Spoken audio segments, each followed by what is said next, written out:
Hello, everyone, and welcome back to I'll Watch What They're Watching, where we're curious and adamant about cinema. I am one of your hosts, and I'm Kyrie. And I'm Adam. And today we're doing another one of our AvC charts. Adam picked this one again because we kind of got off schedule, and he decided to commit a hate crime during Pride Month and make me watch Brokeback Mountain and Moonlight. My goodness. But first, No comment. fair enough. Last week we did a Spielberg episode, and that was because Disclosure Day came out. So we're going to chat about that a little bit. That is, I think, the only thing I caught in theaters. Let me double check, but is that also the same for you? Yep.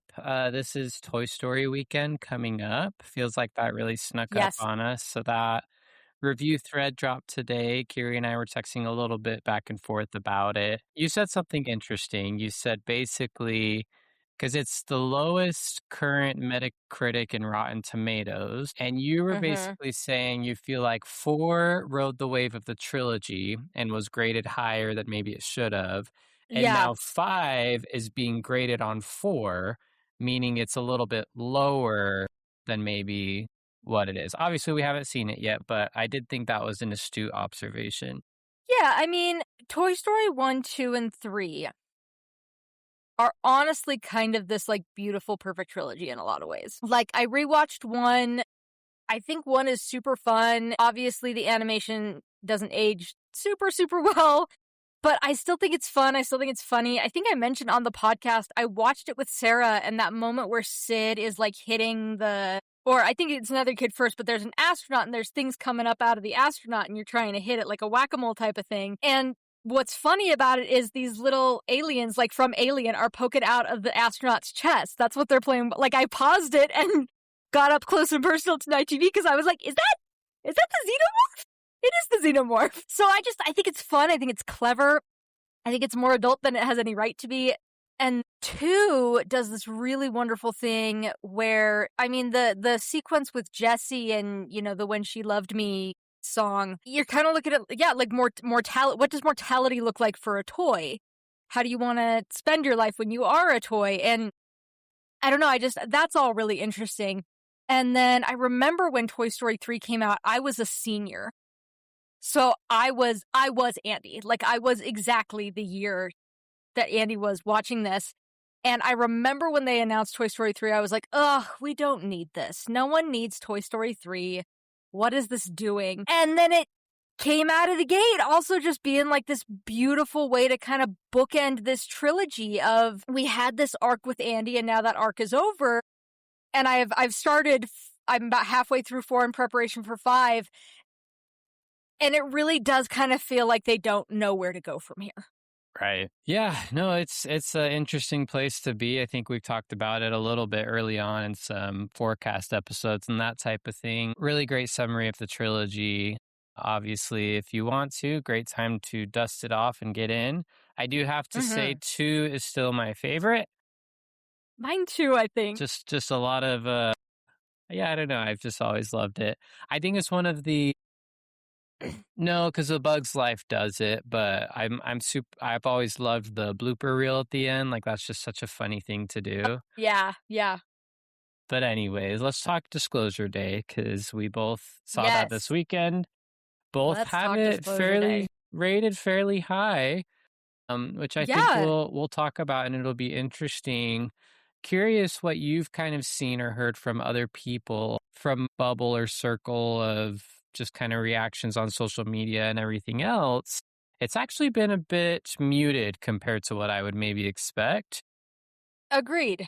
And I think a lot of people, again, the people that I see that generally go to lots of movies and things like that, are fairly lukewarm at best on it. Yeah, it's got a 3.3 on Letterboxd, which is fairly low for a Spielberg film. Most of my friends are hovering right around that with I feel like 3.5 is probably the average here. There's some 4, there's lots 3.5s, handful of 2.5s, a 3, couple 4.5s. But yeah, sitting right around that 3.5 mark, which is interesting. I do think I almost feel like it was marketed wrong. Yeah, And I kind of go we ahead. won't we won't do we'll let you know when we get into deeper spoilers, but go ahead if just some light spoilers. Explain a little bit what you mean by that. Yeah, so we talked last week about how the trailer is very vague, and that's kind of on purpose. That being said, it is so vague, and because it's Spielberg and he loves alien movies, I was expecting a big alien movie. It is not a big alien movie. I would even say it's barely a sci-fi. I would say it's much more like it's kind of like this conspiracy thriller. Yeah, And and so I it's like you said, I think go that's ahead, yeah. something a lot of people have been bothered by.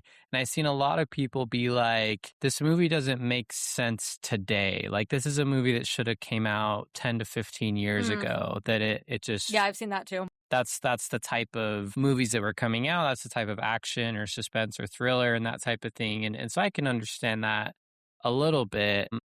But I don't know. I so and it's structured in a way that it's like the first two acts are kind of that, and then the last Mhm. act does kind of come together of again spoilers, skip ahead 30 seconds, whatever, getting into the aliens and getting into sort of what they're trying to do or uncover, and you do kind of get some of this Mhm. alien experience with it. Yeah, I think, like, for me, it didn't shake me to my core, and, like, because we did top, 3 Spielbergs last week. There are so many that are five-star movies for me. I mean, Yeah, we talked about E.T., it's basically a perfect film. I think, Indiana Jones is the perfect popcorn movie. Like, Spielberg has made perfect movies, and this isn't perfect.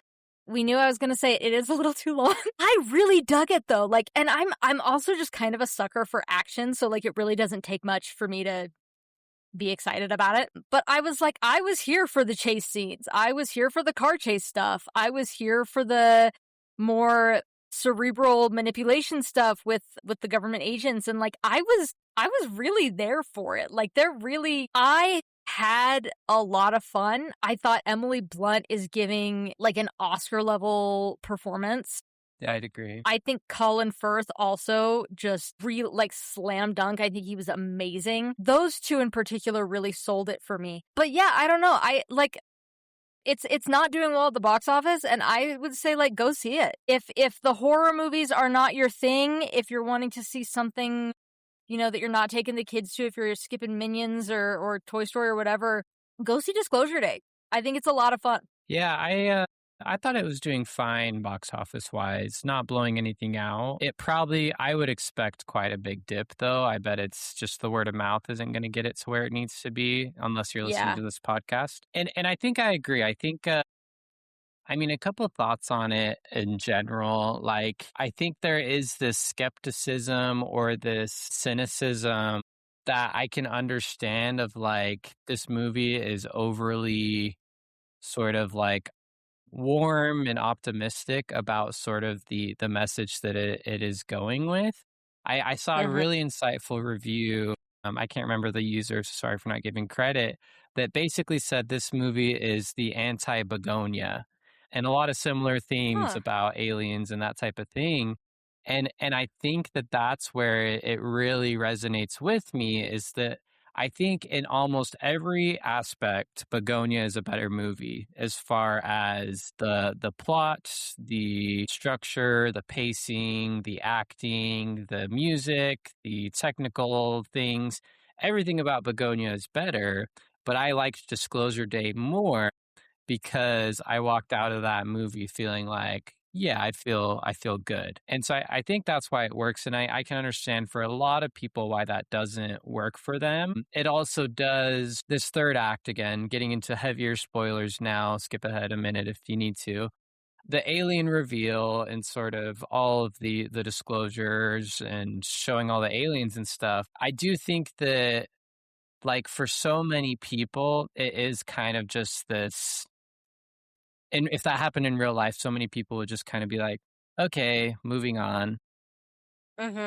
But I do think that it was asking some really interesting questions like, what would you change about your life if you knew like fundamental truths that are different than what you originally believed? And so I kind of was having that thought with me. And I think because of that, as the movie finished and it gave this message about hope and about listening to others and being empathetic and not doing World War III, I was like, wow, Yeah. that's a really beautiful message and a really interesting thing to grapple with of like, what if there's things about life that we don't understand and we all came to understand that, what would change? And I think that's something we should all be asking ourselves. But again, I understand the criticisms. I have my own. I actually think the music wasn't that good. I would agree. I Yeah. think it was fine. There was a couple of peaks. There was a couple moments I was like, that's really doing something. But I typically notice the scores in Spielberg's movies, and I didn't notice the score. Yeah, exactly. And then I can't remember any of the characters' names. Was it Jane? Whoever his girlfriend was, Right. she was instrumental in that first act. And then it was like, all right, you're done. Yeah. And she was out of the That, movie. And I just felt like her character was just kind of there. My brother mentioned just as basically a plot device. yeah, And I think that it was a bit underbaked of a character. You mentioned Colin Firth. I'll have to mention Coleman Domingo. I thought Colin Firth's performance was fine. But I did really, really, I thought interesting. Coleman Domingo did a fantastic job. The other big criticism is, I don't know, the bad guys, and then in the third act they just kind of like stop trying to stop them. They're just like, okay, you win, and it's just kind of this. I don't know Fair that enough. really. So there are criticisms, there are issues, but again, Yeah. I did enjoy it overall, and was happy to have seen it and happy that it exists. Yeah, and I'm sorry, I misspoke. I did look at the box office. It's doing fine. I don't think it's doing quite as well Sure, as sure, predicted, and it's doing fine. Just for a Spielberg film, I think people expected a little more. But right, one thing I right, will no say about the doubt. girlfriend, because I think I agree with pretty much everything you said. I did, as someone who is a Christian, I kind of appreciated her like grappling with faith. Hmm. And, like, the conversations that she even had with the nun lady, I was like, I don't know. I just kinda what you said, like, this movie gave me I don't wanna say, like, the warm fuzzies, but it gave me a lot of hope. It was very exciting. Not exciting, but really nice, I guess, just to see, like, a movie about empathy and love and connection, and I felt like bringing in that religious piece just kinda it rounded something out for me, which I liked. Yeah, no, I definitely understand that. Good. Go see Disclosure Day if you haven't. Go see Disclosure Day. But yeah, I'm probably gonna go see The Furious and Toy Story 5. So we'll be Perfect. able And to The Furious is a new one we've kind of noticed coming up. Very highly rated and regarded. It's supposed to be a great kung fu action movie, so check that and I out love if you're martial arts interested. movies, so I'm super excited. But shall we talk about these sad gay men? Yeah, let's do it. Where you want to go first? I think we usually start with our charts, which I was thinking about it. That is Brokeback For is what we're sure, for sure. considering as the charts, right? Okay. Definitely, hands down. So Brokeback Mountain came out in 2005, directed by Ang Lee, stars Jake Gyllenhaal and Heath Ledger as the two main gay lovers. And then the women that they each end up marrying, Michelle Williams and Anne Hathaway. Won 3 Oscars, was nominated for 8, which is, again, this is kind of another really like fortuitous Arts v Charts pick because Moonlight also won 3 Oscars, nominated for 8. So I thought that was kind of cool. I'm gonna jump in right here for two things that I think are just so interesting. That Moonlight won Best Picture, and if you don't know, it is one of the most uncomfortable and controversial live moments Yes. of all Yep. time, and Yep. that's not a joke, of all time. They Yep. announced La La Land won Best Picture. They all came on stage. The director, producer, I don't know who did, but eventually they looked at the card and they said, "Guys, we didn't win. Moonlight won." And what happened was, I'm trying to remember the presenter. Was it Al Pacino or someone like that was the presenter? I don't remember. One of those guys that's in all those gangster movies. But anyways, the card he was handed was the Best Actress card, which was Emma Stone, La La Land. And so he looked at it and was confused. Saw La La Land. Saw La La Land, announced La La Land. And so that's why it happened, but it is one of the most uncomfortable moments of all time. Like, just watching it just makes me, it's just so uncomfortable. But Agreed. I think a lot of people say part of the reason, it's not all of it, obviously. Moonlight is an incredible movie. But a lot of people say not the only reason, but a contributing factor to Moonlight winning was the fact that Brokeback Mountain lost in 2005. Brokeback Mountain was widely considered the runner-up. Lost to freaking Crash. Which is garbage. And that's considered, like, again, so we're talking about the worst Best Picture. Yeah, it's talking about the worst mistake the Oscars basically ever made was giving Crash over Brokeback Mountain, which is it's just an interesting relation between these two. Both very controversial moments in the Oscars, both kind of like highlight moments that people talk about all the time. So just kind of a fun pairing there. But Brokeback won for Best Director, Adapted Screenplay, and Score. Also, I was doing a little bit of research. All 4 of those, like, leads were all 25 or younger when they shot this movie, which is just crazy. Like, the performances because Jake Gyllenhaal, Heath Ledger, and Michelle Williams were all nominated. Yeah, in my humble opinion, I think Heath Ledger should have won.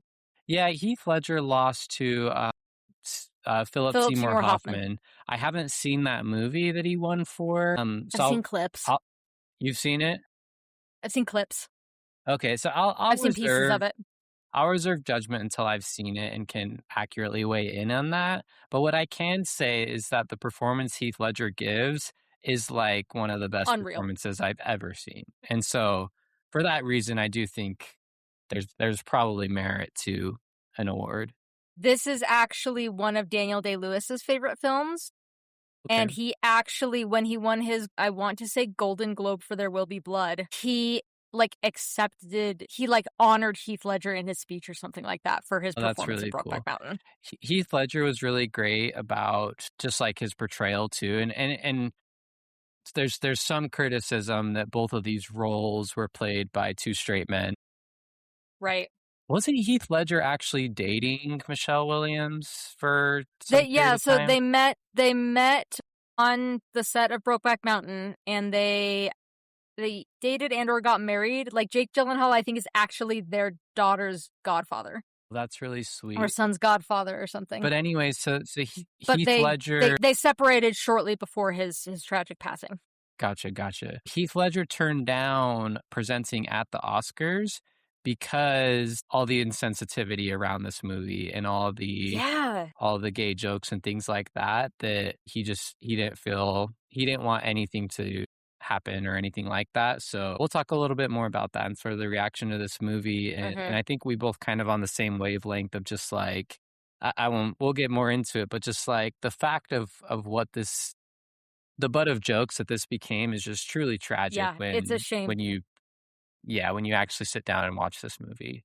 Yeah, because, I mean, quick synopsis. Heath Ledger plays cowboy named Ennis. Jake Gyllenhaal plays cowboy named Jack. And they basically are herding sheep for a summer. And they grow very, very close. They kind of start a romantic fling with sort of the expectation of we're both going to go home and live our lives. Heath Ledger's character Ennis is engaged to a woman, and so after the summer, they separate.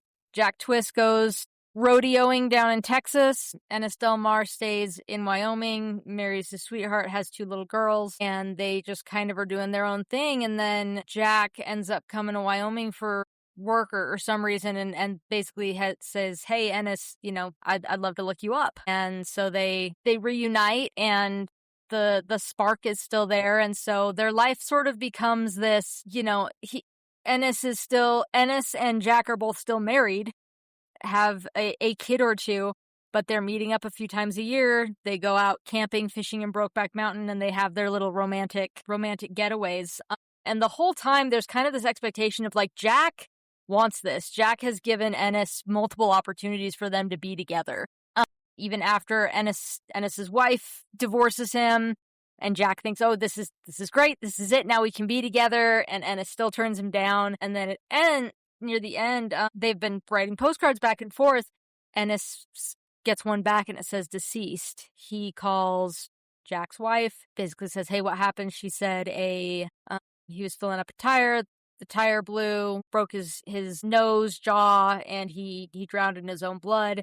It's pretty ambiguous. Ennis, during this time, actually imagines that Jack was killed in a hate crime, that Jack was murdered for being gay. We don't know if that's what happened, but that's what he's kind of envisioning. So Ennis goes to pay his respects to Jack's parents. He sees a couple of their shirts that they had that first Tristan Brokeback, and he returns home. Ennis, it kind of shows he pretty much doesn't have much left. He still has contact with his daughters, it looks like, but he's working. He lives in a trailer basically, and he's alone.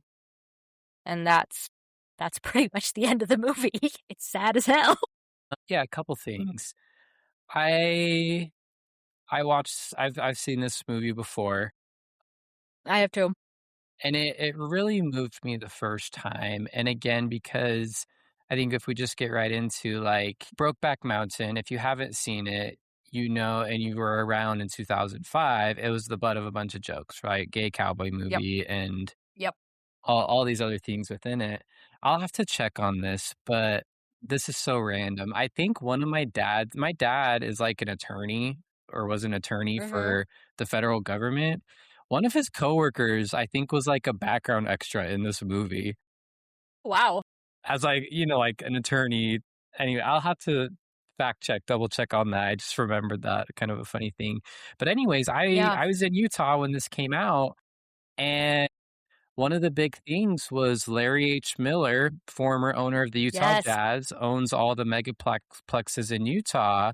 He refused to show this movie in his theaters, which again, if you've seen this movie, it just makes me so mad. It just makes me furious that someone would look at a beautiful human love story and think that it's some threat or evil on them. Like, it's just infuriating.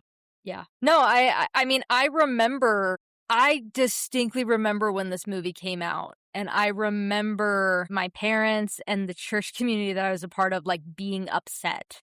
Right. That this thing existed. And yeah, I'd seen it before when I was in college, and I think it was more of I'm on my own now, I'm going to watch this movie that I wasn't allowed to watch. Right. And I watched it and I was like, well, that's nice and sad. Watching it this time was a different experience. You mentioned the whole, gay cowboy movie, and I was reading a Roger Ebert review, and he kind of says that. He goes, the fact that this has been sort of titled like the gay cowboy movie is a cruel simplification.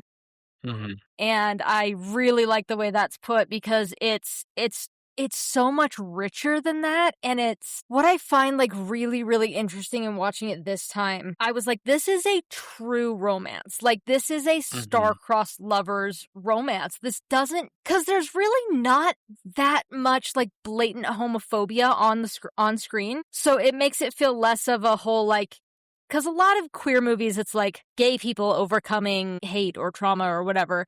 This felt like a little less that. It felt like, obviously there was a star-crossed lover thing. There was one of them clearly struggles with commitment, but like it felt like just like this is a rich, heartbreaking, beautiful, true romance. Right. And all the confrontations that you would expect of like in a general, movie you're talking about where there's conflict about being gay and there's this whatever it turns out. It's so interesting because most of the conflict here is Ennis's internal conflict that comes out. So you still have these moments. You still see him, beating people up or whatever. But it's like no one ever thinks Ennis is gay, but he's like, he's just like his perception, his internal feelings, just like him not being able to be himself just comes out, and just you see it. There's some in there with Jack. He's a little bit more openly, not gay obviously, but like openly people around can kind of tell that something's there. But yeah, it is a really interesting thing. Now in your description, you talk about, Ennis is alone at the end and how sad and heartbreaking it is. And that was absolutely my reading the first time. Like, I was just like, this is just bleak. This is horrible. And this time, I actually found it extremely hopeful and Interesting. Walk me through extremely that. promising, because the last thing that he says is, "Jack, I swear," I when he's swear. looking at Mhm. that. And I think, to me, what they're really getting at is he's because his daughter finally comes to him, and she says she's getting married, and you kind of expect him to go down this route at first of like, "No, what are you thinking? You can't do this. You're too young. Like, what are you thinking? This Did you not watch me and your mom?" But he kind of stops himself and he looks at her and he says, "Does he love you?" And she's like, "He really does." And you can just see him, just like, his heart almost just kind of like the ice just kind of melt, and you can kind of see his heart open up. And so I think what's going on at the end is he's kind of saying, "You know what? What do I have to live for if not love? And I'm gonna be who I am." So I feel like that's the message that coming around on the second time and kind of seeing that is what I'm getting at.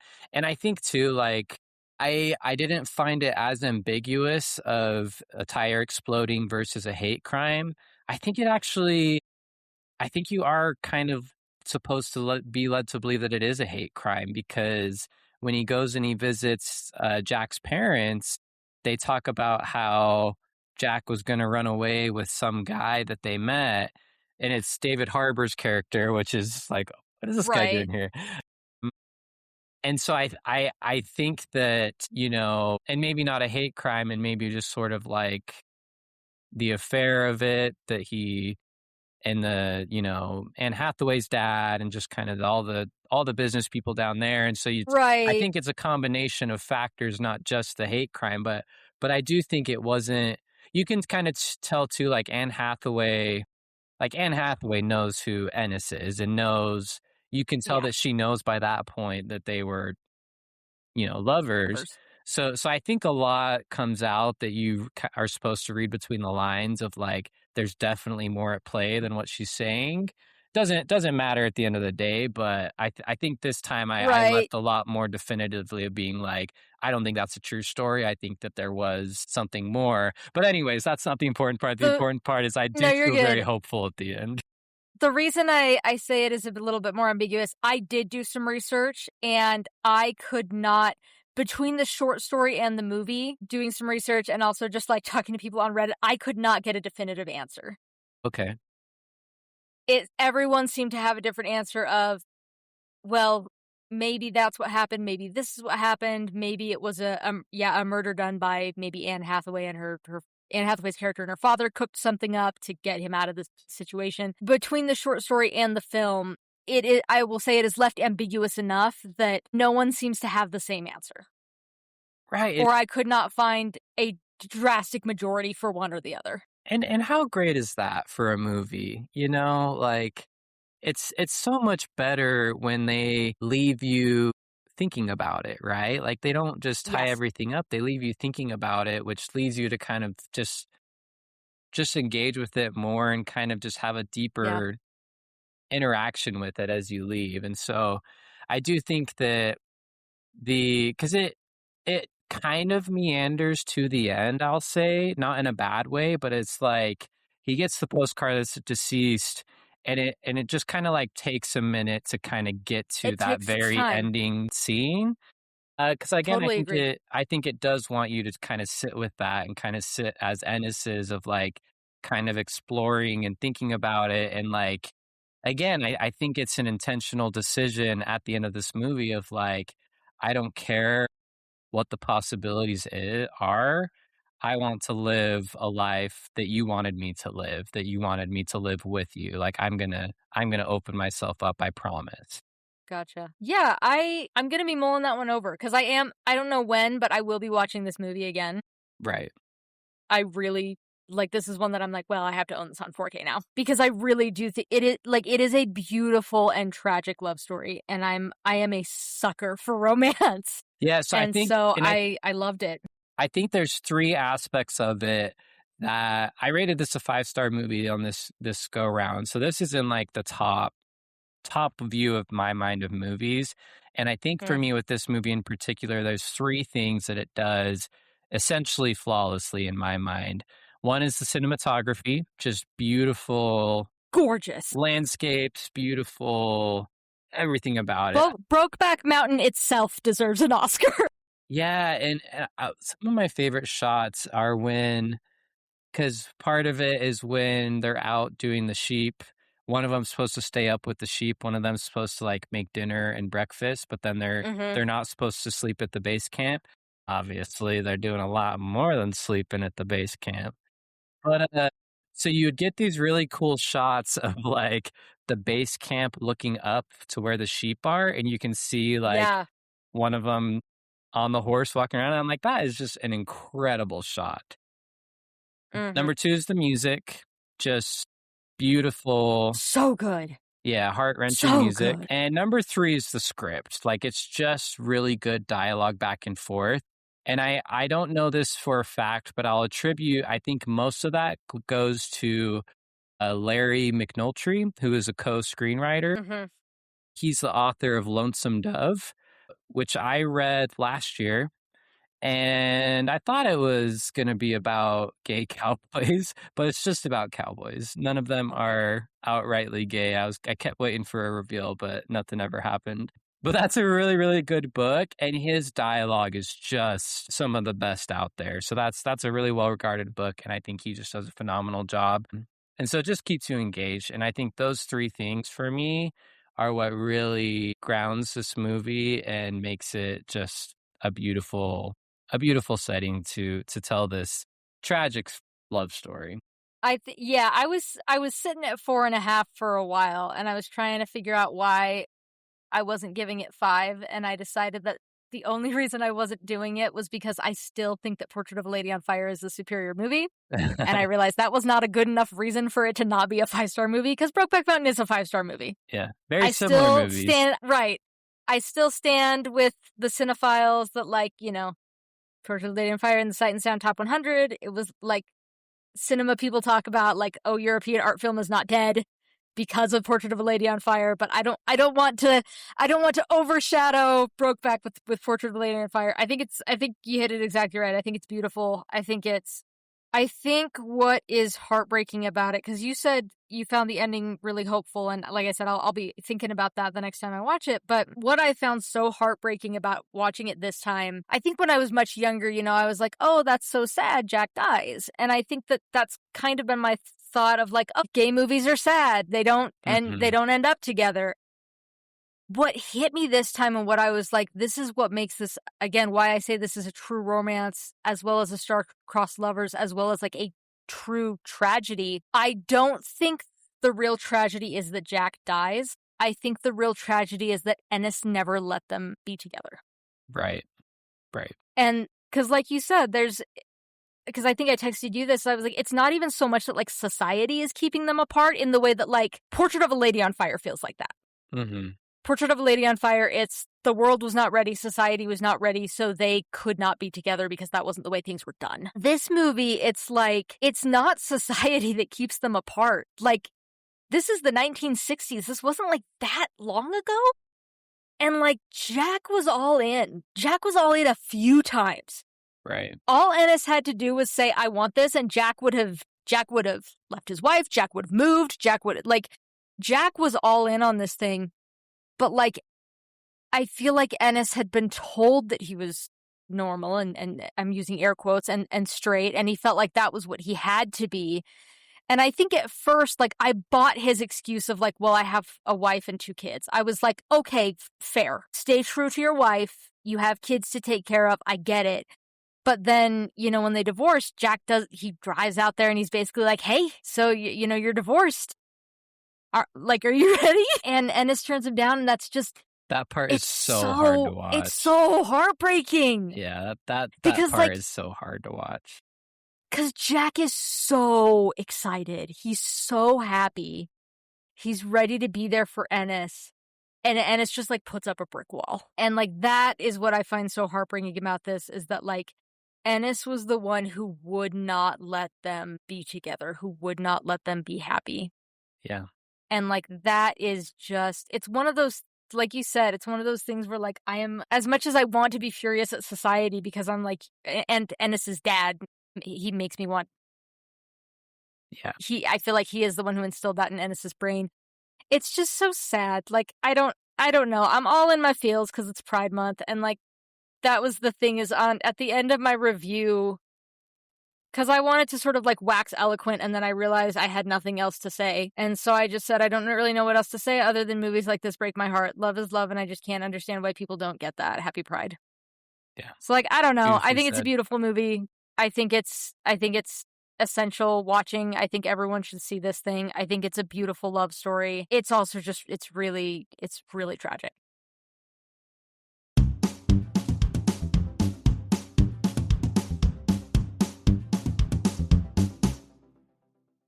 So anyways, Brokeback Mountain is great.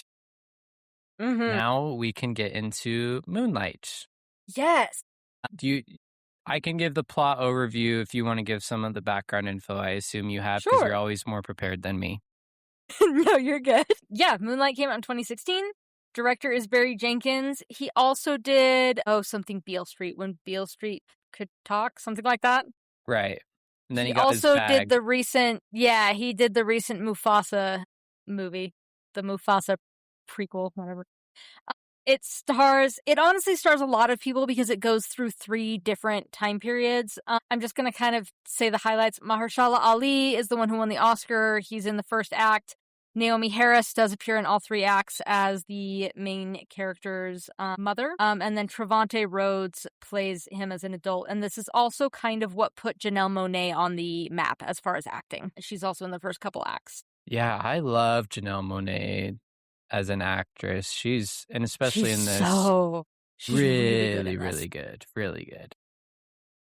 Also, Mahershala Ali, have not seen him in much, and the first thing I think I ever saw him in was Green Book, which we don't need to talk about that movie. But it was very, very interesting. Like, in Green Book, he plays this kind of hoity-toity, fancy gentleman, and in this, he's a drug dealer. Which, quick aside, very funny story. Sarah gives me crap about things because of my innocent, conservative, religious upbringing. We start Moonlight. 5 minutes in, she goes, "You picked up that he's a drug dealer, right?" And I was like, "No." And I pull up the synopsis. The very first sentence literally has the phrase "Cuban drug dealer Juan," who's Mahershala Ali's name. And I was like, well, I was talking to some of my movie friends about it today, and they were making fun of me because they're like, "No, it's quite obvious." That's and really I was like, funny. I would have figured it out eventually. There's a part later on I was like, oh, he's a drug dealer. Right. But it was just so funny that, like, Sarah specifically was like, hey, you caught that, like, he's a drug dealer, right? Like, that's what they're saying here. And I was like, oh, is he? Okay. Oh, no, that's great. He is, in fact. But yeah, you mentioned this is a 3-part sort of movie. Mm-hmm. It basically, I think you put it really well when we were texting a little bit, where Brokeback Mountain is very much just kind of a romance drama. This is actually much more of a coming of age movie. And so the first act is him as a small child in poverty and often bullied. And so he kind of finds, again, this drug dealer who is sort of this figure that gives him some semblance of comfort or stability. It moves on to when he's a teenager, again, kind of having the same sorts of issues. Spoiler, jump ahead a couple seconds for this one. We've said this a million times. The arts versus charts are going to be spoilers. So Spoiler filled, yeah. They're just spoiler filled. So it kind of gets to him exploring his sexuality a little bit with another boy his age. So again, that's kind of where we talk about this as a his queer best film. friend. Yeah, his best friend growing up. And then immediately after, kind of the school bully gets his friend to pick on him and punches him, beats him up essentially. Yeah. And it just kind of breaks him. His name's Chiron, sorry, the main character. And it just Chiron, breaks him. And he walks into school the next day and just beats the bully with the side of a chair and gets Yeah. arrested, goes to jail, and then that segment ends, and the final segment is him now as a grown adult who happens to be a drug dealer, and that's where it does become a little bit of a romance as well because he gets reconnected with his best friend, and they and some I many people would agree with me, but they reconnect, and it's sort of this similar kind of release of being who he wants to be, and sort of letting his guard down a bit. I viewed the reconnection as, yes, like two old friends reconnecting. Like, yes, they had this sexual experience together, but I don't feel like the ending gives us any inclination that they have gotten together. I wouldn't say any. I would say it's ambiguous as well. I say that, and I think, do they get together? I think likely, maybe. I think there's enough there that they don't. I think there's enough there that is possible. I kept wanting that to be the case, and I didn't feel like I got that. Sure. And I could be wrong, like you said, it is ambiguous. I felt like this is what I wouldn't say I didn't feel like they gave us no inclination. I said any inclination because I don't feel like they tipped their hand to say yes. I feel like I don't know. But I do think it is a I'll say a beautiful image that you're left with of this yes. beat down, grizzled drug dealer just, laying his head into the arms of another man. Like that's just kind of a Yeah. beautiful thing. And I can't remember when I said this, if I said this on the podcast or texting, but you were kind of interested at one point. You were talking about like movies that kind of show and help you know what it's like to be a woman or what it's like to be a man. And Yeah. this is one I think of what it's like to be a man. And I think Interesting. even for myself growing up as a straight man, there are different moments I can think of where there is this like machoism or there is this like toxic masculinity that is sort of either like pushing you to just pushing you to, what's the right word, just like not cast off feminine parts of you or just like be manly and suck it up and that type of thing. Mm-hmm. And so I think it is powerful in that way, straight or gay or whatever inclination you may be. Yeah. I find this a very kind of powerful movie in that, like, no, like there isn't this right way, there isn't this macho way that you have to go about life. Like, first of all, that toxic masculinity is never something that's successful in the long term. It Right. just brings about so many issues, but just kind of coming into your own and being who you truly are is something that really Yeah. resonates with me. So being a straight man, like I feel like this movie, I could really put myself into that place that I've been there at times. And again, it's extreme poverty. It's all these things that I am extremely privileged to not have experienced, but I do think it does a really good job of taking those emotions and those feelings. And if you felt those before, being able to kind of understand what he's going through. Yeah, one of the things that I said, and you touched on, I said more of an intersectional coming of age film than gay love story. And I wrote intersectional because I was like, I really do feel like this is saying a lot about a lot of different parts of his identity.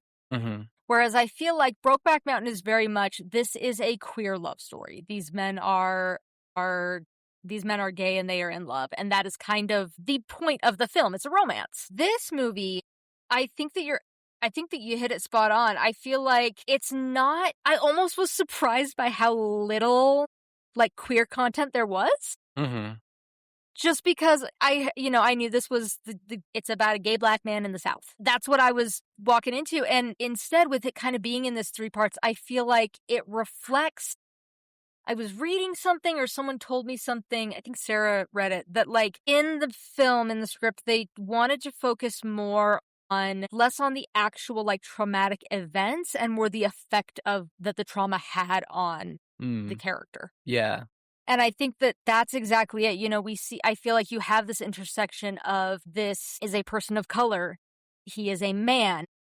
He is queer. He is living in the South. He lives in poverty. He, he sees, he has no, we don't see any father. Mahershala Ali's character, Juan, is kind of his pseudo father figure. He has a biological mom, and then Janelle Monáe is kind of his, more adoptive mother figure as well. And so you really do kind of have all these things kind of cooking in this pot together. Like I said, all these different aspects of his identity that I feel like this movie is able to blend in a really fluid, natural way. Because I really do feel like there's no one point that overshadows the other. I feel like the fact that his mom went through addiction is a part of what made him who he is. The fact that he was bullied is part of what made him who he is. The queer experiences, like all of these different aspects of him, we get to explore throughout the film. Mm-hmm. And so I have a hard time being like, oh yeah, it's not a gay love story. It is a part of like the conversation in queer cinema, simply because it is kind of one of those cultural touchstones. Like, it won Best Picture, but as far as like, I don't know, like Brokeback Mountain to me is kind of like the quintessential gay love story. And this really does feel like this kind of intersectional, this coming of age, how these different experiences shape who you are. Yeah, I really like how you said that it takes these big moments or things that happen, but then it looks at like the effects or the different things. It looks at that, and I, as you said that, I thought about the specific scene when his mother is just berating him, and you actually don't hear what his mom is saying. And so again, I think it is, and it's like kind of slowed down in a way that it's like, again, it's not focusing on that in a way that a lot of other movies or things like this maybe would. It's really kind of putting you in that perspective of like, this is what he's dealing with. Now look at all these other things happening and how he's responding to that and struggling with that. And last thing I'll just say on that little piece as well, the like reconciliation scene between him and his mom at like the rehabilitation clinic center, whatever, beautiful. Mm-hmm. The moment where she basically is like, I love you and you don't have to love me, but I can't let you leave here without you knowing that I do love you. That, I was like, that is something, to me, that is almost, you can see the change in her character. And to me, I'm like, that is what unconditional love is. The fact that she was like, you don't need to feel it back. You don't need to love me, because she basically was like, I didn't love you when you needed me most. So if you don't love me, like, I understand, but you need to understand that I love you. Yeah. That I thought it was a beautiful scene. Yeah. Really well said. I appreciate your thoughts on that. Yeah, I really like this movie. I'm in that like 4.5 range where I think it is very powerful and very, very beautiful. There aren't specifics of why I would say it's not a 5-star. Just that it doesn't maybe resonate with me as strongly as some other things. I do think I like thinking of things of, did I not like this movie? Did I like it, or did I love it? And I do love this movie. So I think that is an effective thing. And I think anyone could watch this and it be a 5-star, one of their favorite movies of all time. And I would happily discuss and talk with them about it, because I think it is a beautiful movie. So yeah. I think I hesitate to say this because one of the biggest reasons I love cinema is because I feel like it exposes me to experiences and like lives that I would not otherwise have exposure to. Yeah, exactly. But I don't necessarily feel like this movie was made for me. Okay. In the sense that I think that this is a movie that a white queer person like me can consume and experience and can appreciate and learn something from. But I think kind of in what you said, you were able to connect with this as, this is a representation of the masculine experience. Mm-hmm. And that, I think that's it. I don't want to say it didn't resonate, because I think it's beautiful, but I think it is one of those movies, I've said before, and I might go into detail at some point, like the movie Your Name feels like it was made specifically for me. Sure. Based on experiences that I've had. I feel like there are people who watch Moonlight and feel like Moonlight was made specifically for them. Yeah, definitely. And I am just not one of those people. Yeah, no, I think and that's not that. That's the thing is I'm like, I don't want to say that as a critique because I don't feel like that's a bad thing. I'm just No. more stating a fact of like, it is a movie that I am grateful exists, and I feel like it was made for me in the sense that it taught me something and I can appreciate, and I feel like it's given me perspective. I don't feel like it was made to touch me in the way that some other films are. Yeah, no doubt. That makes a lot of sense. But yeah, I mean, both as sad as they were, I'm beautiful, beautiful movies. Yeah, no doubt.